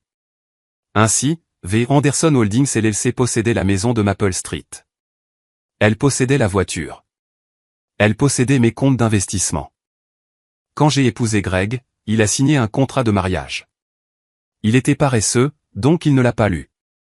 Le contrat stipulait que tout bien détenu par une entité distincte avant le mariage restait un bien propre, peu importe qui y vivait. Mais le clou du spectacle, la beauté absolue de la manœuvre juridique de Diane, était la clause de déchéance pour infidélité combinée à l'accord de règlement que Greg venait de signer. L'accord disait, Gregory Anderson accepte de quitter la résidence conjugale dès l'entrée en vigueur du jugement de divorce final, sauf si un contrat de location distinct est signé avec le propriétaire du bien. Greg pensait qu'il était le nouveau propriétaire à cause de l'accord verbal et de mon cadeau de la maison. Il pensait que le propriétaire était le nouveau lui. Il n'avait pas réalisé que le propriétaire était une société. Et les sociétés n'ont pas de sentiments. Les sociétés n'ont pas de sœurs. Les sociétés n'ont que des contrats. Et comme Greg n'avait pas de bail avec V. Anderson Holdings LLC, au moment où le juge a tamponné et final sur notre divorce, Greg est devenu un squatter. C'est brutal, a dit Sarah un soir alors que nous buvions du vin dans mon appartement temporaire. C'est la chose la plus belle et la plus brutale que j'ai jamais vue. Il le fallait, ai-je dit, fixant les lumières de la ville. Si je m'étais juste battu contre eux au tribunal, le juge lui aurait peut-être donné la maison juste pour loger le bébé. Les juges sont sympathiques envers les enfants. Mais de cette façon, il y a renoncé. Il a accepté de partir. Il ne savait juste pas quand. Et l'argent, a demandé Sarah. Les comptes joints sont fermés, ai-je dit. Les cartes de crédit sont annulées. Mais j'ai laissé un compte ouvert. Celui lié au paiement automatique des factures de services publics de la maison. Pourquoi? Parce que je veux que les lumières restent allumées jusqu'au mariage, ai-je souri. Je veux qu'il se sente à l'aise. Je veux qu'il se sente en sécurité. Tu es effrayante, a ri Sarah. Je suis juste une directrice financière, ai-je haussé les épaules. Je gère les risques. Le 29e jour, le juge a signé le jugement. J'étais officiellement divorcé. J'étais officiellement célibataire. Et légalement, Greg était officiellement un intrus. Diane m'a appelé. Les papiers sont signés. L'avis d'expulsion est prêt. Le serrurier est en attente. Les déménageurs sont réservés pour emmener vos meubles en garde-meubles. Attendez, ai-je dit. N'envoyez pas les déménageurs tout de suite. Laissez-les avoir leur mariage d'abord. Vous voulez qu'ils fassent la réception dans votre maison, a demandé Diane, confuse. Non, ai-je dit. Ils font la réception au centre communautaire parce qu'ils sont radins. Mais ils reviennent à la maison pour leur nuit de noces. C'est là que nous frappons. C'est froid, Valérie. Ils ont volé mon mari et ont essayé de voler mon avenir, ai-je dit. Le froid est la seule température qu'il me reste. J'ai raccroché. J'ai regardé le calendrier. Samedi. Le mariage était samedi. J'avais envoyé un cadeau. Ce n'était pas un grille-pain. C'était un huissier de justice. Je n'ai pas assisté au mariage, évidemment. Mais à l'ère des médias sociaux, il n'est pas nécessaire d'être présent pour assister à un désastre. Il suffit d'un compte anonyme. Le mariage de Greg et Brenda était un témoignage de leur illusion. Mon cousin Mike, qui était secrètement de mon côté mais craignait la colère de ma mère, m'a envoyé des mises à jour minute par minute. Brenda porte du blanc, beaucoup de blanc, et un diadème. On dirait une figurine de gâteau qui a fondu. Greg est ivre. Il raconte à tout le monde que ses investissements sont en pleine expansion. Ta mère pleure pendant le discours sur le fait que le grand amour trouve toujours un chemin. Je crois que je vais vomir. Je suis resté dans mon appartement à faire défiler les photos. Ils étaient là. Mon ex-mari et ma sœur, coupant un gâteau que je savais que mon père avait payé. Ils avaient l'air triomphants. Ils avaient l'air de s'en être tirés à bon compte. La légende de Brenda sur sa publication « Enfin Madame Anderson ». Tellement heureuse de commencer notre vie dans notre maison pour toujours. Ce hashtag. Désolé mais pas désolé. C'était la goutte d'eau qui a fait déborder le vase. Elle n'était pas seulement heureuse, elle se pavanait. Elle voulait que je voie ça. Elle voulait que je sache qu'elle avait gagné. J'ai regardé l'horloge. Il était 21h. La réception touchait à sa fin. Ils allaient bientôt rentrer à Maple Street. J'ai appelé la société de sécurité privée que Diane avait engagée. Lancez la phase 2, ai-je dit. Bien reçu, Madame Anderson. Nous sommes sur place. Le serrurier a terminé. Les avis sont affichés. J'ai senti une montée d'adrénaline si forte que mes mains ont tremblé. C'était le moment. Pendant qu'il dansait sur Chain Melody, une équipe changeait toutes les serrures de ma maison. Pendant qu'il lançait le bouquet, un huissier de justice collait un avis d'expulsion orange vif sur la porte d'entrée, la porte arrière et le garage. Et pendant qu'ils montaient dans leur voiture juste mariée, la berline de mon père, puisque j'avais pris la voiture de fonction, mon équipe de sécurité se garait de l'autre côté de la rue, prête à faire respecter la loi. J'ai imaginé le trajet qu'ils faisaient. Ils riaient probablement. Greg desserrait probablement sa cravate, pensant à porter sa mariée enceinte par-dessus le seuil de la maison dont il m'avait chassé. Il pensait probablement à quel point il était intelligent, à comment il avait joué le système.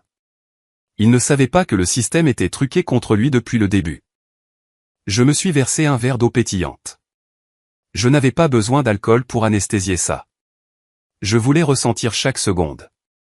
Joyeux jour de mariage, Brenda, ai-je trinqué à la pièce vide. Bienvenue dans la réalité. Mon téléphone a vibré.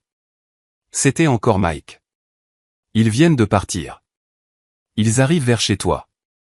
Bonne chance, Val. Fais-leur voir de toutes les couleurs. J'ai attrapé mon manteau. Je n'allais pas rester dans l'appartement. Je devais voir ça. J'ai conduit jusqu'à mon ancien quartier et je me suis garé 3 maisons plus loin, caché dans l'ombre d'un grand chêne. J'ai observé la rue. C'était calme. La pluie avait cessé, laissant le trottoir lisse et noir. La maison, ma maison, était sombre. J'avais coupé l'électricité à distance via l'application de domotique 5 minutes auparavant. Des phares ont balayé la rue. Une voiture s'est garée dans l'allée. C'était eux. Le spectacle allait commencer. La scène s'est déroulée avec une perfection cinématographique. La portière de la voiture de Greg s'est ouverte, et il en est sorti en titubant, toujours en smoking, l'air un peu instable. Il a fait le tour pour ouvrir la porte à Brenda. Elle est sortie, sa robe blanche traînant sur l'allée humide, tenant son ventre de manière théâtrale. Ils ont remonté le chemin jusqu'au porche d'entrée. J'ai baissé ma vitre d'1 centimètre pour entendre. « Pourquoi les lumières sont-elles éteintes ?» s'est plainte Brenda, sa voix stridente dans l'air nocturne. « Je t'avais dit de laisser la lumière du porche allumée. »« Je l'ai fait », a légèrement bafouillé Greg. L'ampoule a probablement grillé. « Détends-toi, chérie. Nous sommes à la maison. » Il a cherché les clés dans sa poche. Les clés que je lui avais données. Les anciennes clés. Il a inséré la clé dans la serrure. Il l'a tournée. Rien ne s'est passé. Il l'a secouée. Il l'a retirée, l'a essuyée sur son pantalon, et a réessayé. Il a poussé la porte avec son épaule. Elle n'a pas bougé. « Qu'est-ce qui ne va pas avec toi ?» a lancé Brenda. « Ouvre la porte. Je dois faire pipi. » Elle est coincée, a grogné Greg. Ça doit être l'humidité. Attends. Il a réessayé, tournant plus fort. Clac. La clé s'est cassée dans la serrure. Merde, a crié Greg, donnant un coup de pied dans la porte. C'est à ce moment-là que les projecteurs à détecteur de mouvement que j'avais réactivés à distance se sont soudainement allumés, les baignant dans une lumière blanche aveuglante. Et c'est là qu'ils l'ont vu. Le morceau de papier orange vif collé juste au niveau des yeux. Avis d'expulsion et avertissement d'intrusion criminelle. Greg l'a arraché de la porte, plissant les yeux pour le lire. « Qu'est-ce que c'est ?» a demandé Brenda, se penchant par-dessus son épaule. « Ça dit. Ça dit que nous sommes des intrus, a balbutié Greg. V. Anderson Holdings LLC. Valérie, il a rugi mon nom. Valérie. Il s'est retourné, scrutant l'obscurité, cherchant la bagarre. Je sais que c'est toi qui fais ça. C'est ma maison. Tu ne peux pas me laisser dehors. Il a ramassé une pierre décorative dans le jardin et s'est dirigé vers la fenêtre du salon. Ne fais pas ça, Greg, me suis-je murmuré. Avant qu'il ne puisse la lancer, la berline banalisée de l'autre côté de la rue a fait clignoter des gyrophares rouges et bleus. 2 officiers en uniforme hors service, des agents de sécurité engagés avec pouvoir d'arrestation, en sont sortis. Lâchez la pierre, monsieur, a commandé l'un d'eux, la main sur son étui. Greg s'est figé. Officier, Dieu merci. Mon ex-femme, elle nous a enfermés dehors. C'est ma maison. J'ai ma femme enceinte ici. Vous devez nous laisser entrer. L'officier a remonté l'allée, calme et imposant. Monsieur, éloignez-vous de la porte. Puis-je voir une pièce d'identité? Greg a cherché son portefeuille. J'habite ici. 42 Maple Street. Vérifiez vos registres. L'officier a regardé la pièce d'identité, puis le presse-papier qu'il tenait. J'ai un acte de propriété ici qui indique que le propriétaire est V. Anderson Holdings LLC. Et j'ai une ordonnance du tribunal signée hier stipulant que M. Gregory Anderson a accepté de quitter les lieux immédiatement après le divorce. C'était une formalité, a crié Greg, la salive volant. Nous avions un accord verbal. Elle me l'a donné. Un accord verbal ne l'emporte pas sur une ordonnance du tribunal, monsieur, a dit l'officier. Et comme vous n'êtes plus résident et que vous venez de tenter de casser une fenêtre, vous êtes actuellement en situation d'intrusion. Vous devez partir. Partir, a hurlé Brenda. Partir où? Nous vivons ici. Toutes nos affaires sont à l'intérieur. Le berceau de mon bébé est à l'intérieur. Vos biens personnels ont été emballés et déplacés dans un garde-meuble, a récité l'officier. Voici l'adresse et la clé de l'unité. Il a tendu une petite clé en laiton à Greg. Vous avez emballé mes affaires? Brenda avait l'air horrifiée. Vous avez touché mes sous-vêtements? Vous. C'est illégal. J'appelle mon père. Vous pouvez appeler qui vous voulez, a dit l'officier. Mais vous ne pouvez pas rester ici. Si vous ne montez pas dans votre voiture et ne partez pas dans les 3 prochaines minutes, je vous arrêterai pour intrusion et tentative de vandalisme. Greg a regardé la maison. Il a regardé l'autocollant orange. Il a regardé la clé cassée dans sa main. La réalité perçait enfin à travers l'alcool et l'arrogance. Il ne possédait rien. C'était un invité qui avait abusé de l'hospitalité. Valérie, a-t-il de nouveau crié dans la nuit, regardant droit vers le chêne où je me cachais, bien qu'il ne puisse pas me voir. Tu as planifié ça. Tu nous as laissé organiser le mariage en sachant que tu allais faire ça. J'ai souri. Oui. Oui, je l'ai fait. Monsieur, dernier avertissement, a dit l'officier, s'approchant. Dans la voiture. Maintenant. Brenda a commencé à sangloter. C'était un gémissement fort et laid. Ma nuit de noces. Tu as ruiné ma nuit de noces. Greg l'a poussée vers la voiture. Tais-toi, Brenda. Monte simplement dans la voiture. Ne me pousse pas, a-t-elle crié en retour. C'est de ta faute. Tu as dit que tu t'en étais occupé. Tu as dit qu'elle était stupide. Elle m'a piégé. Il se criait dessus en remontant dans la berline de mon père. Greg a claqué la porte, a démarré en trombe et est parti à toute vitesse, les pneus crissant sur l'asphalte mouillé. Les officiers les ont regardés partir, puis ont éteint leurs gyrophares et sont retournés à leur poste. Le silence est tombé sur Maple Street. Je me suis penché en arrière sur mon siège, le cœur battant la chamade, mes lames chantant. Ils étaient sans abri pour leur nuit de noces. Mais je n'avais pas fini. La maison n'était que l'abri. Maintenant, je devais prendre la nourriture. La phase suivante de mon plan reposait sur le fait que Greg et Brenda étaient des créatures d'habitude et de suffisance. Je savais exactement où ils iraient. Il n'y avait qu'un seul hôtel de luxe en ville qu'ils considéraient digne d'eux, le Fairmont. J'y suis allé en voiture, en gardant une distance de sécurité. Effectivement, la voiture de mon père était garée devant le voiturier. Greg se précipitait dans le hall, Brenda à sa suite, sa robe blanche maintenant striée de boue à cause de sa crise dans l'allée. Je me suis garé et je suis entré dans le hall, restant près d'un grand palmier en pot d'où je pouvais voir le comptoir d'enregistrement. Greg a frappé sa main sur le comptoir en marbre. J'ai besoin d'une suite. La présidentielle, si vous l'avez. Ma maison. Nous avons eu une urgence de plomberie. Menteur jusqu'au bout. La réceptionniste a tapé sur son clavier. Certainement, monsieur. Nous avons une suite disponible. Ce sera $850 la nuit plus taxes. Puis-je avoir une carte de crédit pour les frais accessoires? Greg a sorti son Amex noire. Celle qui était autrefois attachée à mes avantages d'entreprise. Celle que j'avais annulée à 9h01 ce matin-là. Il l'a passée. La réceptionniste a froncé les sourcils. Je suis désolé, monsieur. Cette carte a été refusée. Réessayez, a lancé Greg. C'est une Amex Platinum. Elle n'a pas de limite. Elle est signalée comme carte annulée volée, a-t-elle dit, sa voix baissant d'un décibel poli. Volée? Greg est devenu rouge. Ça. Tenez, essayez la visa. Il a tendu la visa commune. Refusé. Greg a commencé à transpirer. Il a fouillé ses poches. Il a sorti une carte de débit, sa personnelle. Celle liée au compte où il gardait son argent de consultation. Celle-ci fonctionne, a-t-il dit avec confiance. La réceptionniste l'a passée. Elle a attendu. Elle a levé les yeux, de la pitié dans le regard. Monsieur, il est indiqué fonds insuffisant en points. Quoi, a crié Greg. Il y avait $5000 dessus hier. Il y en avait. Mais vous vous souvenez de la dette de jeu? Celle que j'avais cessé de payer? Le casino avait un privilège.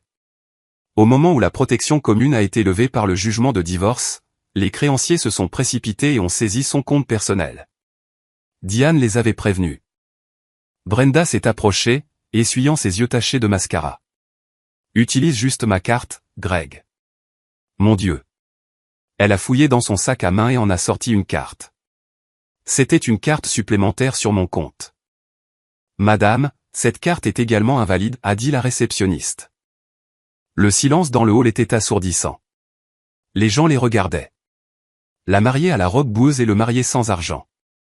Nous avons de l'argent liquide, a balbutié Greg. Il a ouvert son portefeuille. Il avait peut-être $40. Pas assez pour un motel 6, encore moins pour le Fairmont. Je dois passer un appel, a dit Greg, la voix tremblante. Il a sorti son téléphone. Il a composé mon numéro. J'ai regardé mon téléphone s'allumer dans mon sac à main. Je l'ai laissé sonner. Il a appelé mes parents. Papa, l'ai-je entendu dire, la voix brisée.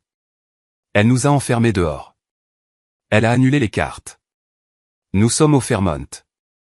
Nous ne pouvons pas payer. Nous n'avons nulle part où aller. Je n'ai pas pu entendre la réponse de mon père, mais j'ai vu le visage de Greg s'effondrer. Comment ça, tu ne peux pas venir? Oui, je sais qu'il est tard, mais Brenda est enceinte. D'accord, d'accord. Nous venons chez vous. Il a raccroché et a regardé Brenda. Ton père dit que nous pouvons dormir sur le canapé-lit dans le bureau. Le canapé, a hurlé Brenda. Je suis une mariée. Je suis enceinte. Je ne peux pas dormir sur un canapé. Eh bien, nous ne pouvons pas dormir ici, a crié Greg en retour, perdant son sang-froid. Nous n'avons pas d'argent, Brenda. Elle a tout pris. Elle a pris chaque maudit centime. Tu as dit que tu avais ton propre argent, a accusé Brenda en le poussant. Tu as dit que tu étais un magnate. Je dépensais son argent, a avoué Greg, sa voix résonnant contre les hauts plafonds. C'était tout son argent. Tu es contente maintenant? La réceptionniste s'est éclaircie la gorge. Monsieur, madame, je vais devoir vous demander de partir. Vous dérangez les autres clients. Ils sont sortis de l'hôtel. La marche de la honte pour mettre fin à toutes les marches de la honte. Pas de suite de luxe, pas de champagne, juste un trajet froid jusqu'à la maison de mes parents pour dormir sur un canapé bosselé dans une pièce qui sentait les vieux journaux. Je suis allé au bar dans le hall de l'hôtel. Du champagne, ai-je dit au barman. Le verre le plus cher que vous ayez. Vous célébrez quelque chose, a-t-il demandé. La liberté, ai-je dit. Et la justice. Lundi matin, je suis entré dans mon immeuble de bureau en ayant l'impression de marcher sur des nuages. Les gardes de sécurité m'ont salué.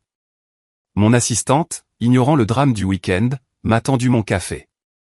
Vous avez un emploi du temps chargé, a-t-elle dit.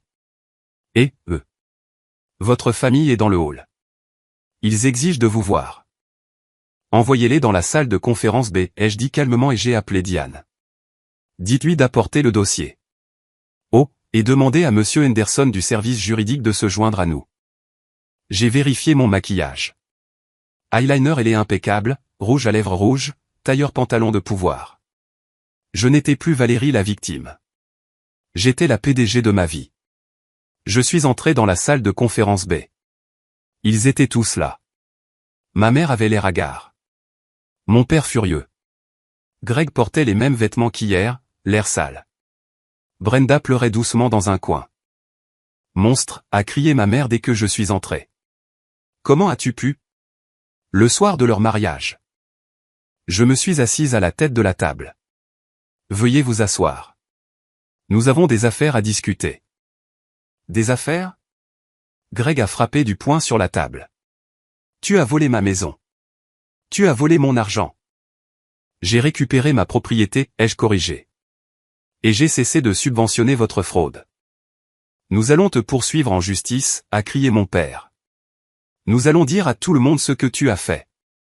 Leur dire quoi, ai-je demandé.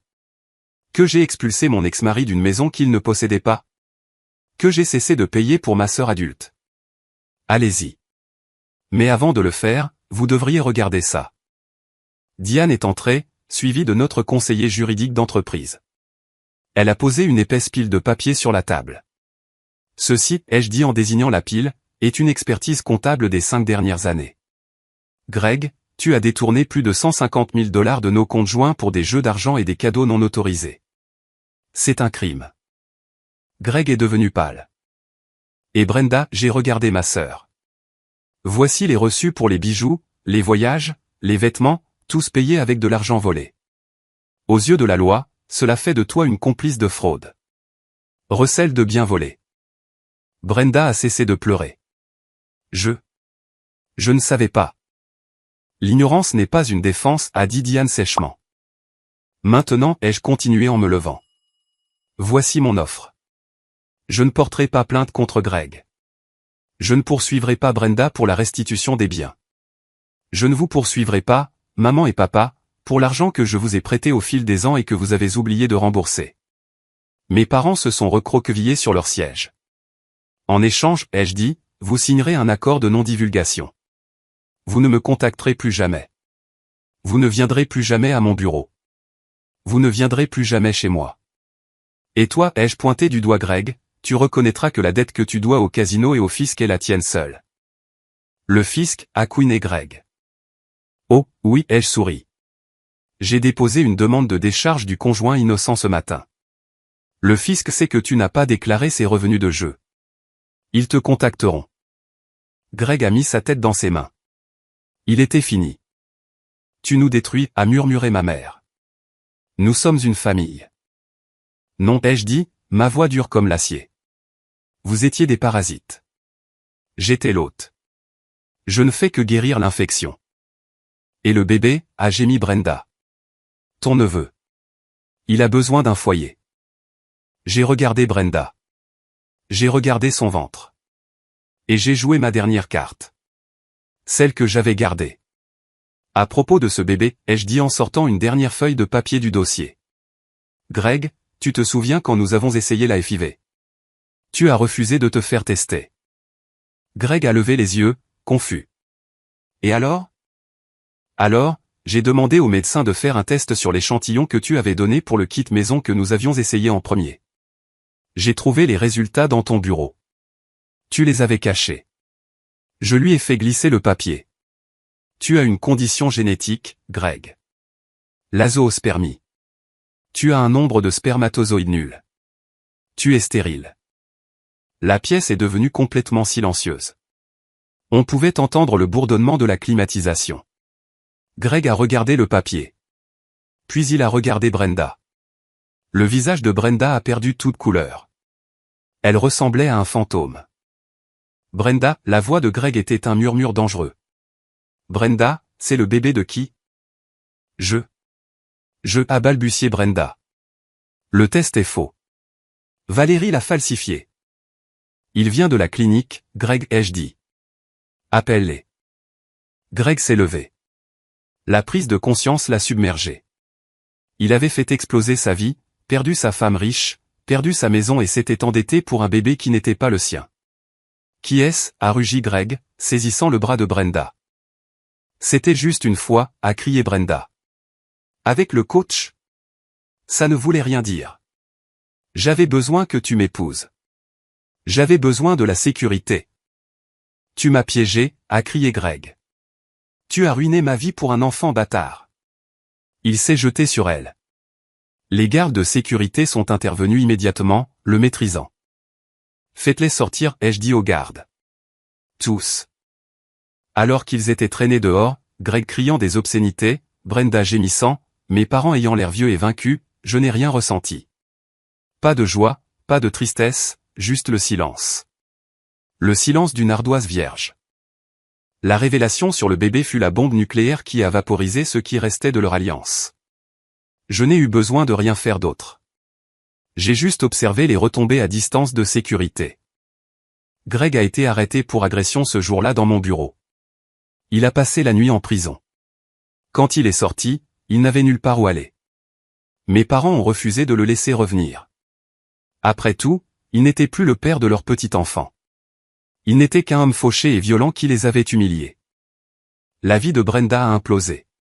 Mes parents, confrontés à la honte d'une fille enceinte d'un entraîneur de gym quelconque et à la perte de leur fantasme de gendre riche, se sont retournés contre elle. Comment as-tu pu être aussi stupide, ai-je entendu ma mère lui crier dessus au téléphone.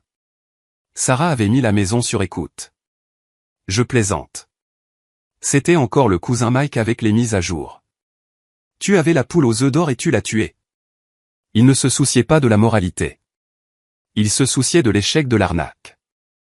Greg a demandé l'annulation du mariage pour fraude. Il a prétendu que Brenda l'avait piégé pour l'épouser. Il a également essayé de me poursuivre à nouveau, se représentant lui-même car il ne pouvait pas se payer un avocat. Le juge a rejeté l'affaire en 5 minutes et l'a condamné à payer mes frais de justice. Comme il ne pouvait pas payer, il a dû déclarer faillite. Et le bébé? Il s'est avéré que l'entraîneur était un étudiant de 22 ans sans argent et sans intérêt à être père. Brenda était confrontée à la maternité célibataire sans aucun bien, vivant dans sa chambre d'enfant, écoutant sa mère se plaindre quotidiennement de ce qu'elle coûtait. J'ai reçu une lettre de Greg environ 2 semaines plus tard. Elle a été envoyée à mon bureau. Valérie, je sais que j'ai tout gâché. J'étais faible. Brenda m'a manipulé. Elle s'est attaquée à mes insécurités. Je n'ai jamais cessé de t'aimer. J'étais confus. S'il te plaît, pouvons-nous parler? Je vis dans ma voiture. Je n'ai rien. Tu es la seule bonne chose qui me soit jamais arrivée. S'il te plaît, donne-moi une seconde chance. Je l'ai lu 2 fois. Il y a 10 ans, j'aurais pleuré. J'aurais pensé, il souffre. Je dois l'aider. Mais j'ai regardé l'écriture, la même main qui a renoncé à ma dignité pour une maison qu'il ne possédait pas. J'ai pris un marqueur rouge. J'ai écrit le retour à l'expéditeur sur l'enveloppe, et je l'ai jeté dans la déchiqueteuse. Je ne le détestais plus. Je m'en fichais, tout simplement. C'était un étranger. Une leçon que j'avais apprise à la dure. La destruction du clan Anderson Miller fut totale. Mes parents, sans mon allocation mensuelle, ne pouvaient pas se permettre leur style de vie. Ils ont dû mettre leur maison en vente. La maison où j'ai grandi, la maison où j'ai toujours été au second plan. Ils ont déménagé dans un petit appartement de 2 chambres dans un quartier moins désirable de la ville. Brenda a dû trouver un travail, un vrai travail. Elle a commencé à travailler comme réceptionniste dans une clinique dentaire. Le cousin Mike m'a dit qu'elle a l'air d'avoir 10 ans de plus. Elle se plaint à qui veut l'entendre que sa méchante sœur a volé son héritage, mais personne n'écoute. Les gens en ville ont vu les voitures de police. Ils connaissent la vérité. Greg a quitté Seattle. La rumeur dit qu'il est retourné en Ohio pour vivre avec son frère. Il travaille dans un centre d'appel. J'ai maintenu un contact absolument nul. J'ai changé de numéro. J'ai déménagé dans une nouvelle maison, un penthouse moderne et élégant en ville, loin des banlieues. J'ai vendu la maison de Maple Street à un jeune couple sympathique. Je ne voulais pas des souvenirs.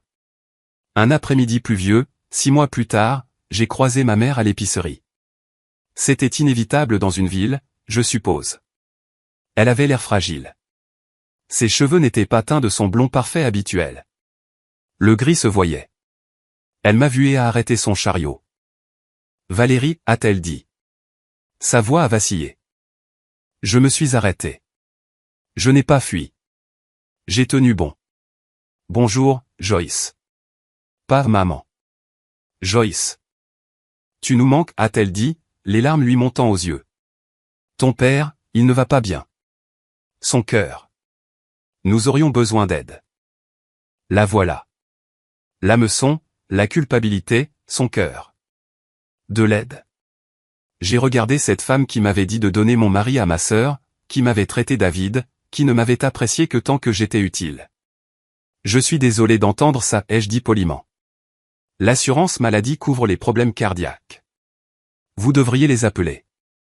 Valérie, a-t-elle haleté. Nous sommes ta famille. Non, ai-je dit, me penchant près d'elle pour qu'elle entende chaque mot.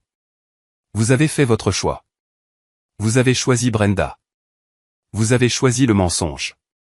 Vous n'avez pas le droit de revenir à la vérité simplement parce que le mensonge a cessé de payer les factures. Je suis ta mère. Tu es ma donneuse d'ovules, ai-je dit, et mon bourreau. J'ai fini de payer pour ma propre maltraitance. Je suis passé devant elle. Je n'ai pas regardé en arrière. J'ai acheté mes provisions, du fromage cher, du bon vin, des choses que j'appréciais, et je suis sorti sous la pluie. Mais cette fois, la pluie semblait propre. Elle semblait être un baptême. Cela fait 1 an depuis le dîner de l'enfer. J'écris ceci depuis un balcon sur la côte amalfitaine. J'ai pris une année sabbatique pour la première fois de ma vie. Je ne travaille pas. Je suis, tout simplement. Le procès est un lointain souvenir. La douleur est une cicatrice, estompée et blanche. J'ai rencontré quelqu'un ici. Il s'appelle Lucas. C'est un architecte. Il ne connaît pas mon argent, et il s'en fiche. Il aime que je sois intelligente. Il aime que je le batte aux échecs. Hier, nous étions assis au bord de l'océan et il m'a demandé, « Valérie, pourquoi vérifies-tu toujours la note si attentivement ?» J'ai souri. Parce que j'ai appris que si tu n'auditais pas ta vie, quelqu'un d'autre détournera ton bonheur. J'ai pensé à Brenda, probablement en train de changer une couche dans un appartement exigu, amer et en colère. J'ai pensé à Greg répondant au téléphone en Ohio, rêvant de la vie qu'il a jetée. Ils voulaient tout. Ils ont fini avec rien. Je ne voulais rien d'autre que de l'amour. Et j'ai fini avec tout. Ma liberté, ma fortune, et enfin, moi-même. J'ai réalisé que la sœur de l'ombre n'existait plus. Je n'étais pas une ombre. J'étais le soleil. Je les avais juste laissés se tenir devant ma lumière. J'ai pris une gorgée de mon vin, le même vin que j'ai bu la nuit où Sarah m'a dit de me battre. Aux auditeurs ai-je murmuré à la mer. Et la mer a murmuré en retour, tu as gagné. Si vous traversez quelque chose comme ça, si vous êtes celui qui donne toujours et ne reçoit jamais, écoutez-moi. Arrêtez. Fermez le compte. Changez les serrures. Vous valez plus que ce que vous pouvez fournir aux autres. Ne soyez pas la sœur de l'ombre. Soyez le PDG de votre vie. Merci d'avoir écouté mon histoire. Ce n'était pas facile à raconter, mais c'était nécessaire. Si vous avez aimé me voir abattre les gens qui ont essayé de me détruire, s'il vous plaît, aimez cette vidéo et abonnez-vous, et n'oubliez pas de commenter si vous êtes arrivé jusqu'à la fin. Vous êtes ma vraie famille maintenant. Restez fort et gardez vos reçus. Et ainsi, alors que les vagues de la côte amalfitaine murmuraient la victoire à Valérie, nous nous souvenons d'une vérité puissante. L'estime de soi n'est pas définie par ce que nous donnons aux autres, mais par la férocité avec laquelle nous protégeons notre propre lumière. Son parcours ne visait pas seulement à récupérer ses biens ou sa liberté. Il s'agissait de redécouvrir sa force, sa valeur et le courage de se tenir droite face à la trahison. L'histoire de Valérie nous enseigne que la résilience ne naît pas en évitant la douleur, mais en l'affrontant de front et en l'utilisant comme un catalyseur de croissance. Dans la vie, nous pouvons rencontrer des gens qui profitent de notre gentillesse ou la prennent pour de la faiblesse. Mais la vraie force réside dans le fait de savoir quand tracer des limites, quand dire assez et quand donner la priorité à notre propre bonheur. La transformation de Valérie, de la sœur de l'ombre à la PDG de sa vie, nous rappelle que nous ne sommes pas définis par les attentes ou les manipulations des autres. Nous sommes définis par notre capacité à nous relever, à reconstruire et à briller plus fort que jamais. Qu'avez-vous retenu de cette histoire? Partagez vos réflexions ci-dessous ou commentez simplement un bien si cette réflexion a résonné en vous. Célébrons la force qui est en nous tous.